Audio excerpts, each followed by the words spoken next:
I'm your host, Carolyn Solo, LCSW, EMDR therapist, and mom of 3 daughters. Thank you for joining me. Hey, everyone, and welcome to episode 59 of the Future Template Parent Podcast. I am your host, Dr. Carolyn Solo, PhD, LCSW, EMDR consultant, and mom of 3 daughters. And today I am thrilled to have with me Kelly Mckenna, whom you may know from the Business of Therapy and Sit with Kelly Instagram pages, among many other things. Kelly actually is my business coach, and I've been working with her for just over a year. And so I thought it would be fun to have her on and just talk a little bit about what that journey has looked like. But first, I'm just going to have her introduce herself a little bit. So welcome, Kelly. Thanks so much for being here. Thanks for having me on. I'm happy to chat with y'all today. So my name is Kelly Mckenna. I am a licensed therapist. I specialize in working with millennial women with anxiety. And I built my entire private practice on Instagram at Sit with Kelly, which has been a lot of fun. I, kind of went off of insurance panels, went full time in my practice, and ended up earning $250,000 my first year in private practice.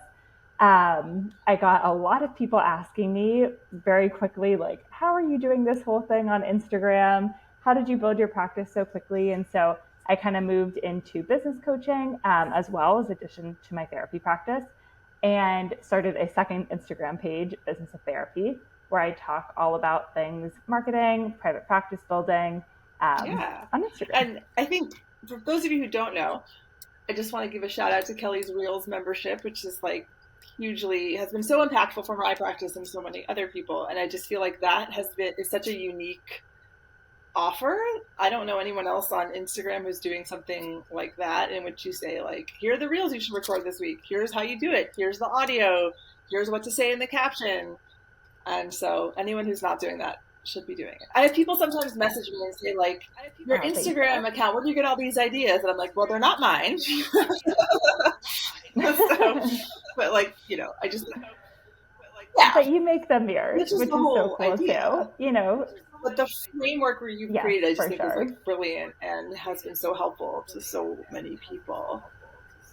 I know this is slightly off topic, but I'm just curious, how many people would you say are in the Reels membership at this point? We're at 650 active members, which is so cool. I actually started that membership as a fast action bonus for my course, the Private Practice Academy bundle, because I was getting so many objections from people saying, this is great that you're able to grow on Instagram, but I can never come up with ideas like you, so this will never work for me. And so I decided, spur of the moment, I'm going to give people for 12 weeks Reels ideas. And everybody loved it. And they were asking me when the 12 weeks were coming up to an end, how can I continue to get these? And so I threw together the Reels membership. We started with 10 members in, 2022. And now we're at 650 active members a few years later. So cool, but it's such a unique offering that I think helps so many people. So what you saw the need and you made something to fill it, which I think is so cool. But anyway, anyone who's not doing it should be doing it. But so what I wanted to talk about today was, I was just reflecting on, I think we were saying before we started recording that I've been working with you for just over a year, maybe it was April or May, I can't remember, of 2023, whatever year this is. And now it's July of 2024. And I think I did my first VIP coaching day, the one-to-one coaching offering that I have, that has changed since then, June 30th. So through working with you, we kind of developed it and marketed it. And I charged $1,000 for it. And now a year later, I've done several of those. They now cost $3,000. And I also have this group program that I'm launching for $2,500. So just seeing that evolution, and that's just a tiny piece of some of the stuff that we've done. But I just think it would be cool to kind of lead people through that process, because I think there's this mystique around business coaching. People are like, what is that? What actually happens? Oh, and the question of, is it worth it? Right? Because it's expensive, which is as it should be. But like, I think there's that question always like, okay, but why couldn't I just do this on my own? I don't know if people ever say that to you. They're like, well, I know all this stuff. I could just do it on my own or whatever. Yeah. And I think, you totally can. I waited to hire my first business coach until I was probably 2 or 3 years into this whole business building situation. But definitely looking back, I wish I had done so sooner. Just because I think that you go further faster when you have that built-in support, when you have that accountability, when you have somebody to help point out where you're doing well or not so well. And I think that that's huge. So going back to your question about like VIP days, maybe we could talk a little bit about how we kind of came up with that offering together, because I think that, when we first started, if I remember correctly, you were like, I want to build out a course to teach other therapists how to do EMDR intensives. And I think that at the time I had suggested, why don't we start with a VIP day? And so I want to explain a little bit behind that rationale. So I think what was really helpful is like having an offer where you see somebody one-on-one without a ton of curriculum needing to be built is really, really helpful for testing like the profitability of it, for testing is there interest, for you getting experience, like helping other therapists launch EMDR intensives and seeing like, is what worked for you helpful for them? Are they able to get results from this? And then once we've done that with a few people and we've seen like, okay, I have a framework I can follow, I've helped multiple people book EMDR intensives, then that's when it kind of makes sense to package it into a course and something like more scalable. And so I think it was really cool that we were able to like put our heads together and come up with, what do people need to be able to actually like book their first intensive, and how can I teach them it in one day? And then to see that that has worked for several people again and again and again.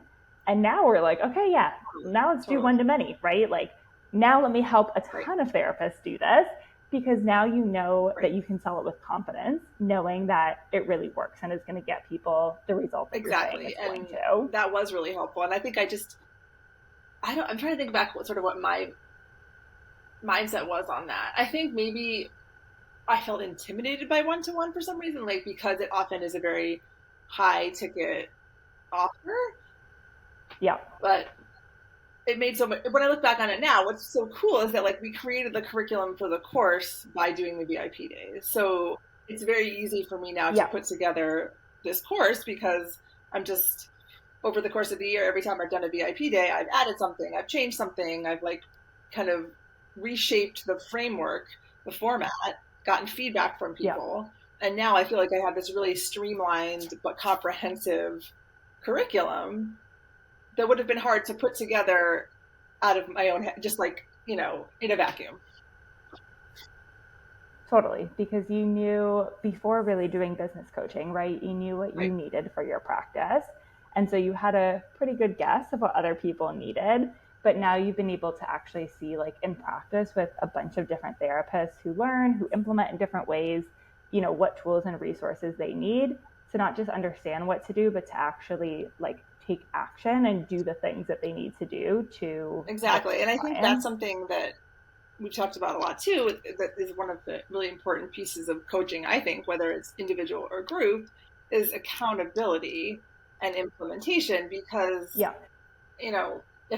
if we had decided that I was going to do, write the text for 3 emails or whatever, and send them to you so you could review them by the next time we talk, like I'm going to do that now because I have someone who's waiting to look at that. And one, it helps me, it like creates a structure, and I trust that you are giving me advice on the structure that's worked. So I'm like, okay, that's the structure I'll use. And I know that you're waiting to look at it. So that, one, I don't want to waste your time. And 2, I owe it to myself. Like I've invested in this. And so I think that's one of the answers to the why can't I just do this myself thing is that you might, but you also might not. And I know I'm someone who really thrives on accountability. And I know there are a lot of other people out there like that. Yeah. And I love what you're saying is twofold, right? Because it's not just this arbitrary, like, I told you to do something and now you owe it to me to do it. but there's also me as the business coach has my end of the bargain to hold up, right? So you're going to do it, and then I'm going to review it and help you make it better and explain to you what I'm doing, so that way you know how to make it better for the next time. And I think that all of that is so helpful with not just you doing the thing, but you doing the thing well. Talk to me about how you're kind of implementing a similar structure in your group program that you're launching for EMDR therapists. Yeah, so I think that I think about like sort of what I've learned from you is that one, like something you talk about a lot is this idea of niching down. And I think that that's something I do really want to emphasize for therapists in the program is there's no such thing as being like too niched. And so I do think that part of selling an intensive in a way that's really compelling is to have a really solid niche that you're selling to. And so I feel like that's something that I have done, like in terms of my business coaching program. Like I've made this very niche offer and it's been really beneficial. So I feel like that's a piece I want to talk about a lot. I think that the feedback that you have provided for me has been so helpful that I knew that I wanted to incorporate that piece in a very intentional way. Like, I think that it's a way to create kind of a high touch offering without necessarily having to spend hours and hours with every single person, but it's so useful. I also think, I'm wondering if I'm answering your question correctly. I also think that, well, like, so for example, you know, in our work together, you mentioned like emails, right? So you'll put together emails for your list and I'll review them. I know that I did that with like your sales page for this group program, right? Of like writing the copy and me helping you to refine it. What does that review process look like for your people? Like what kind of stuff are you having them create in the program? And then how are you going to help them make it better? I got a little distracted because my husband came to that's what happened. Right. Okay. Thank you. I knew I was kind of veering off track. So there's like a couple of different ways that I'm doing that. So the format of the program right now is that, well, I mean, right now and is what it's going to be, is that it's 6 modules over 12 weeks. And so the way that's going to work is like every module has a few video lessons in it around one theme. And so the video, like the lessons drop like the beginning of the first week of the module. And so people watch them. And then what also drops at the same time is the homework exercises that go along with it. So there's like a workbook basically that goes along with the course where not only are you watching the lessons, but I'm asking you, person participating in the group, to like answer these journal prompts, to do these specific things in your practice, to look at your client list and decide how you're going to, you know, figure out who you're going to offer intensives to and who you're still going to see weekly, like all these different pieces that are essential, but can feel really overwhelming when someone just tells you to do them. So you're doing them, but you're also doing them in like a very titrated way where I've like laid out the framework. So there's that. And then the second week of each module is we have a 2-hour like group call where we're going to be going over those assignments together. I'm going to be there, and the group is capped at 8. So 2 hours with 8 people means that people have a lot of... They actually get individual attention. It's not like, I don't know if people have heard of those group courses where it's like 2,000 people on a 1-hour call. Like that's ridiculous. Like, what's the point of that? You might as well just go to a webinar, you know? But you can ask as many questions as you want, and we're going to be building real group cohesion with that cohort. So it's like in real time, you can ask me, okay, this thing in the homework assignment, like I didn't understand it. Am I doing it right? What are other people doing? Or like, I'm not sure what to do about this person in my caseload, whatever. So we have all this time for really, it's like a class, you know, it's like you do the homework and then you come to class. And as you know, like I'm a teacher, like I got my doctorate in social work and I have taught for many, many, many years. So I'm bringing my own knowledge of what works in teaching, what I have seen through this course. So, and then also the other pieces are that I'm hosting it on Circle, which is the platform I know you use. Yes. And there's like it's been really helpful and it's like very user friendly. There's a forum component so people can post questions whenever. So they don't have to wait necessarily until, you know, the call. They can answer each other's questions instead of always saying like, well, Carolyn's the only one who has the answer, because of course that's not true. Right.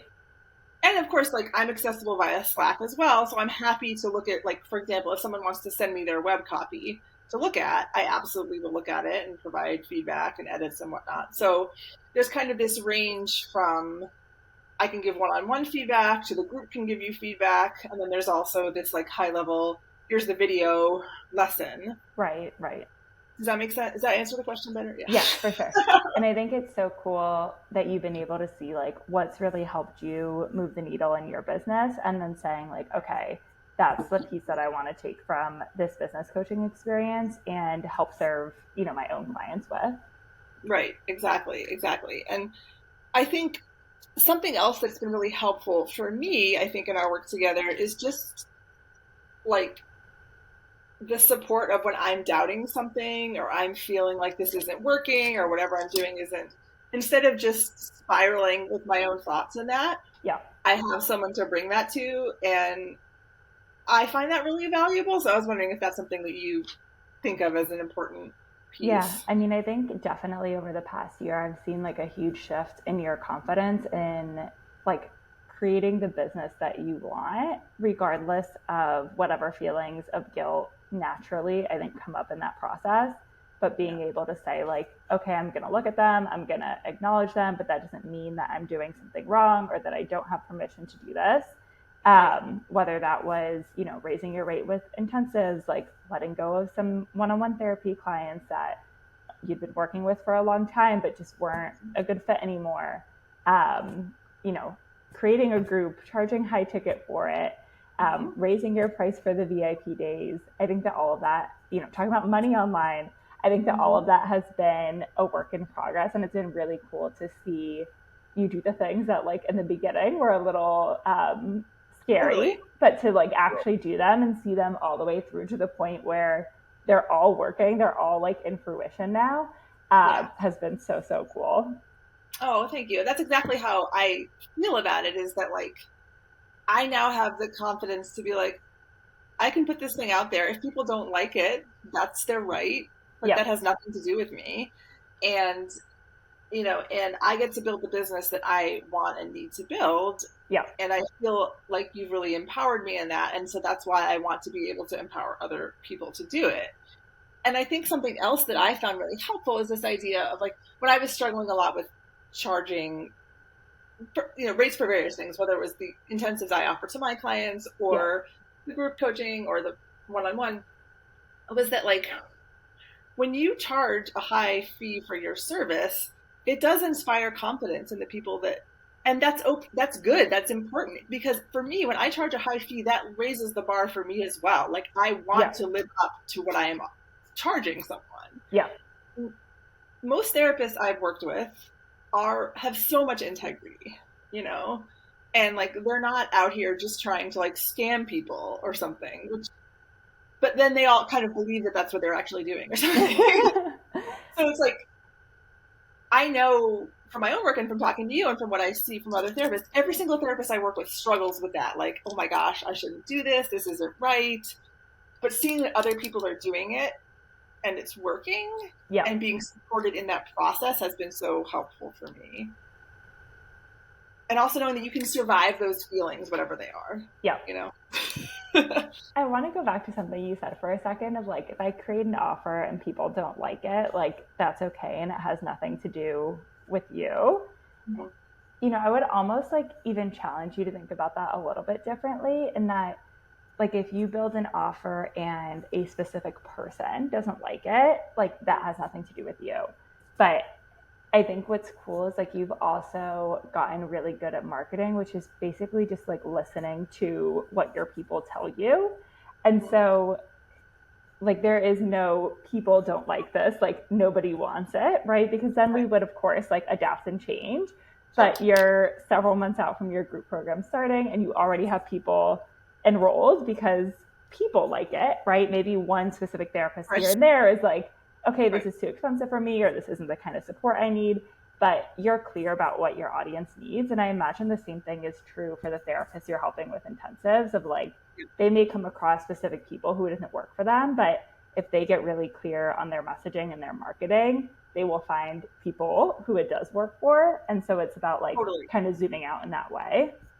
Yeah. And I think that's something that you've been helpful at reinforcing for me as well, is like, you know, social media is a noisy place. The internet is a noisy place. And the angry people are the loudest. And the angry people are the loudest. And if you have a few thousand followers or whatever, you don't need a few thousand people they're not, 99% of them are just going to follow you and that's it. And that's fine. Yeah. Like I'm trying to fill a group course with 8 people. Yeah. Not 5,000 people. Which I always say to like the therapists I work with, if you're doing intensives and you're trying to book 2 a month, that's 24 people in a year. Yeah. That's it. Yeah. So doable. And it's not every single person who follows you on Instagram. Like, of course not, for so many reasons. It's not that. But like, I think we forget that when we think like, why isn't everyone telling me how awesome this is? It's like, well, because it's not going to be for everyone. And you have to broaden your exposure to pull in enough of the people that will buy it. So it's really about that.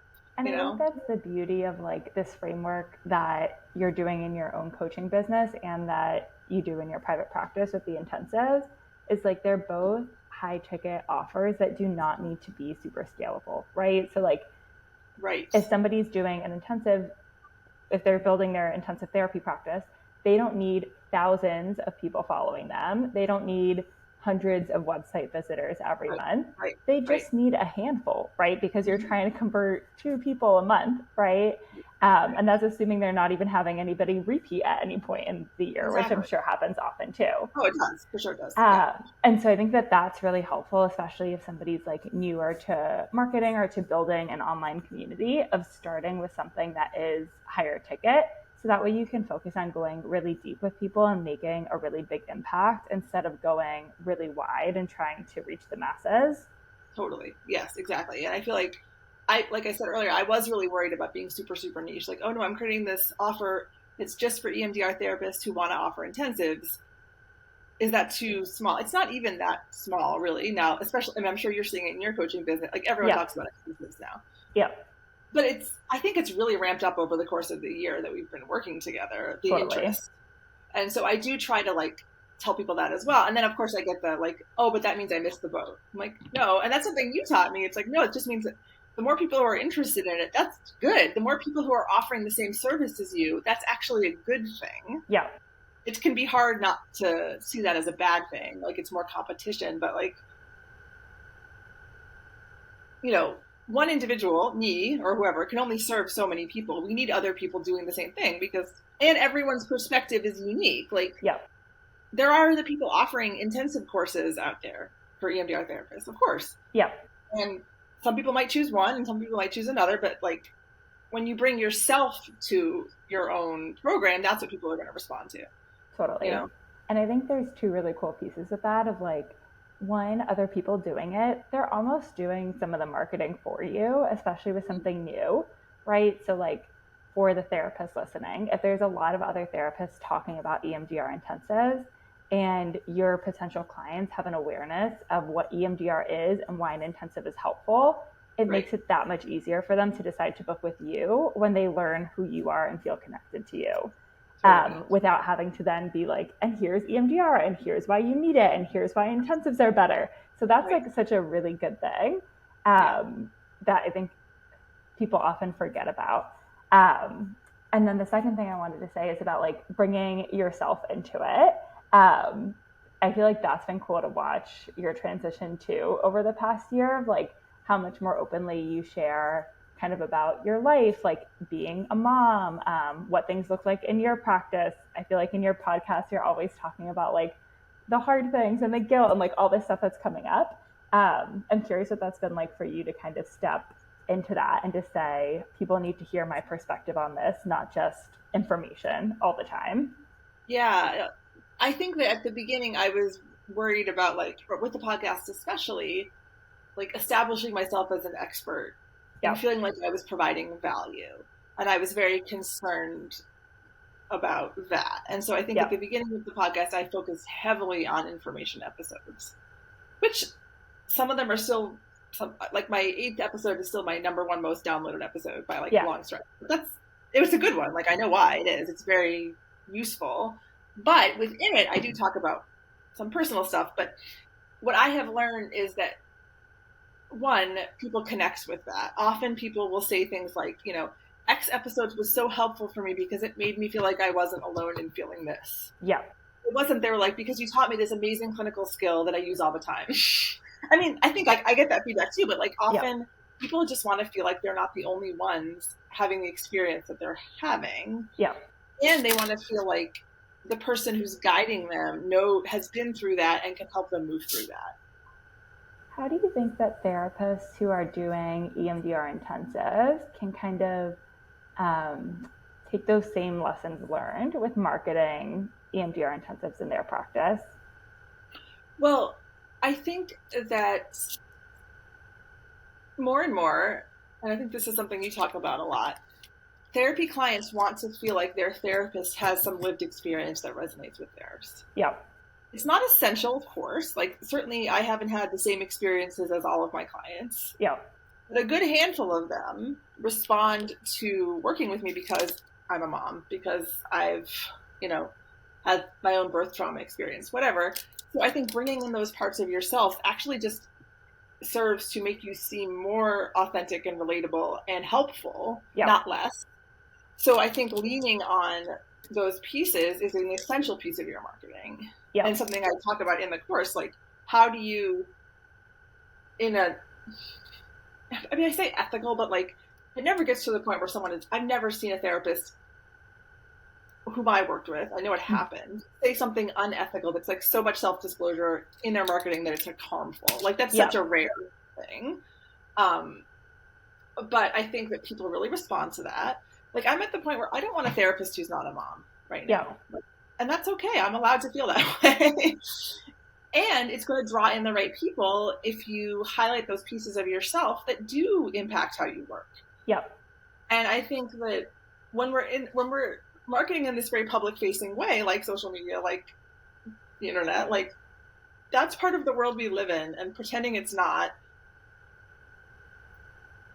I just don't think it works anymore. Yeah. And I think I think people are drawn to authenticity. For sure. And I think there's such a difference between self-disclosing, on the internet or your website or whatever, on your podcast, to connect with people when it is them consuming it on their own time versus somebody's paying you and you're sitting down for a session and they're there to process their trauma, and now you're self-disclosing and talking about yourself. Right? Like I think that nuance is really helpful too. Yeah, absolutely. But I think a lot of therapists get caught in this self-disclosure, like black and white thing, because it's something that we all learned about in grad school. But there's so much nuance to it, especially in the world that we live in now. And this is something that I know you talk about a lot. It's true. Like if you're charging a high ticket, like people deserve to know a little bit about who you are and why you charge what you do. Like they're not going to pay $5,000 for an intensive for someone who's just like, I do EMDR, $5,000. No, they want to know why. I think that, and I always talk about it on the podcast, and it's not your job to convince anyone of the value, but you have to stand very, very grounded in the fact that you know the value. And you have to demonstrate it, right? Yeah. Even if you're not convincing people of it. Right. So you have like a few things that you always return to and say, like, here's, this is what I think why an EMDR intensive is transformational. Here's a couple of examples of things that have happened with people I've worked with. Yep. And this is what I charge so I can give you the best service possible. Yep. And then you step back because because people get all wound up in guilt and wanting to over-explain it. And I think that just detracts from the message. Yeah. But can we talk about you charging $5,000 for an EMDR intensive for a sec? Because that's new too. Yeah. So I think when I first started working with you, I was probably at like 2,000. Yeah. And not to get into the weeds too much, I've talked about this on other episodes. Like I played around with the structure a lot over the course of the year, but now I'm at this 15-hour structure, and it's $5,000. So yeah, I went from 2,000 to 5,000. That's obviously a big shift. Yeah. And it was a gradual process, but some of the things that I think that we did that really helped, you reminded me, no one's balking at the fee that you're stating. Yeah. Which means they see the value of it. Yeah. And then part of it was you checking with me about like, well, how much do you feel comfortable working to make what you need to make? It sounds like you're working too much. Yeah. Like, how do we account for that? And helping me feel really like that's legitimate.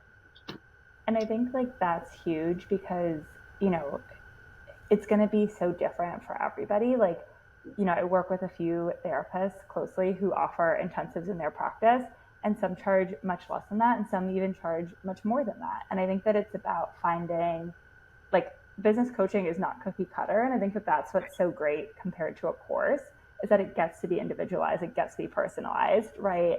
And so I was able to see, like, okay, you're moving, you have 3 little ones, you're really burnt out, you're launching all these other offers, you're managing 2 Instagram accounts, like you can't do that many intensives, you're drowning, you know?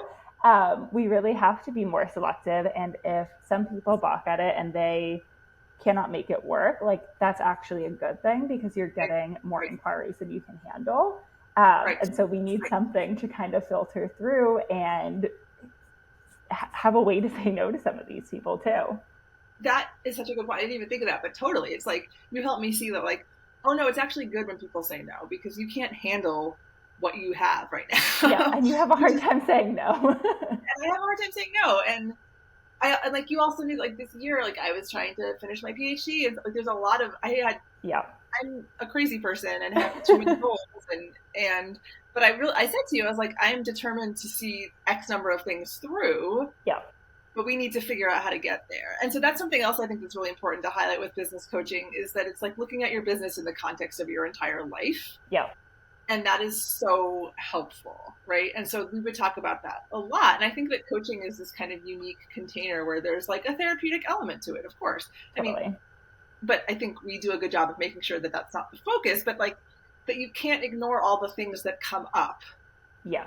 You have to see the full person in front of you. Yeah, and you'd be like, okay, I'm seeing that you're like, there's some discomfort on your face. And I was like, okay, well, that's true. Let's talk about that. Because if you're just like, well, you need to do this, that's, as a thing, I think that's why therapists are such good coaches, is because we see the like dynamics at play. It's not just, well, here's what you need to do to be successful. Like, why aren't you doing it? Yeah. You know? Question for you: with the VIP days that you've done so far, what have people ended up charging for their intensives? Has it been $5,000 or something different? A couple of the recent people, yes, 5,000. Yeah. And I feel like they felt empowered because I said, that's what I do. Yeah. I think it's interesting. I think people have charged more as I've charged more. Yeah. So they like, which speaks really to how, like, when you show other people what's possible, yeah, then they're going to try it. It's really like permission giving for them. Permission giving, exactly. And I also think that's why it's important to charge a high fee for, if you're doing coaching services or whatever, is because it is permission giving to other people. Yeah. Like if someone's investing $3,000 in a VIP day, they better charge a lot of money to make that investment back. Yeah. Yeah. So it's interesting. I've seen the two kind of go up, like in the same, you know? Yeah. Do you have some people that are like, I can't do the $5,000 thing, or? I mean, I would say that's more, I hear that like on Instagram. Yeah. I feel like the people who want to work with me are at the point where they're like, well, I want to do that. Yeah. I want her to show me how to do it. They're like, I'll trust you. I'll give it a shot. Yeah. And I'm like, okay, well, what do you need from me to help you get there? Kind of thing. But it's like on Instagram, I'll hear that more. Like, well, how could I mean, that's impossible. No one's going to pay that. Yeah. I love asking those questions in my stories as like polls. It always cracks me up. Like I think polls are such a good thing. I always tell people this, like, if you're marketing on Instagram, make sure you're using polls because you get such interesting feedback that you are not expecting. You're like, because you think something is true and you're like, oh, nobody else probably cares about this. And then you ask the question, you're like, oh my gosh, this is not what I thought. Yeah. And it's often very validating because you're like, oh, the stuff that I'm teaching people is stuff they actually need because they don't believe that this is possible. Yeah, for sure. Polls are fun. Just make them funny so people answer them. That's my tip on polls. Don't just say yes, no, maybe. Yeah. Give some sassy responses. And like, I don't know, I can't resist clicking on a poll. Like, I just can't resist them. They're so fun. Yeah, everyone wants to weigh in. Everyone loves a poll, yeah. So, but I do think they're a great way. It's like a really informal market research where you get interesting feedback on what people are actually thinking. Yeah. Something else that I would say, I know we're running out short on time, but one thing I did want to say that's been super helpful for me in terms of working with you is how you, in a very professional way, are honest with me about like stuff comes up for you too. Yeah. Well, you'll be like, people say mean things to me on Instagram and it sucks and I hate it. Like, and sometimes I'm like, what the hell am I doing? Yeah. So that's just the reality of this. And when you have support that normalizes that, and like I remember the first time someone said something really mean to me, I like messaged you and I was like, oh my God, I'm a bad person. And you were like, you said to me, and I've repeated this so many times, like your Instagram page is your home. You don't have to accept people's bad behavior there. Yeah, for sure. And I was like, right, that's true. And I also tell people, like, when someone says something mean, it drives up like traffic to your whatever. It's fine. It only benefits you, really. Yeah. In a lot. Even if it can be very dysregulating. Yeah. It's very dysregulating, and because so therapists do not go into this work because they want to make money. They want to help people. And so when someone accuses us of being greedy, especially because like ethics has been battered into us, it feels so bad. But it's survivable.